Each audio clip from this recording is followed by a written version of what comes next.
De acuerdo con la Agencia Nacional de Noticias, la explosión se produjo en un almacén de explosivos del puerto de Beirut y fue precedida por un incendio en un hangar de silos de trigo del puerto.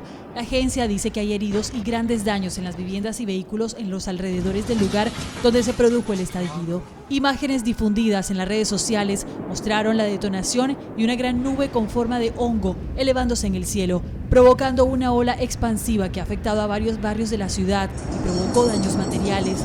De momento, las autoridades no confirmaron la causa de la explosión ni se han registrado víctimas. Fuentes médicas aseguraron que hay al menos 10 víctimas mortales. El Ministerio de Salud ordenó a los hospitales recibir a los heridos por cuenta del ministerio.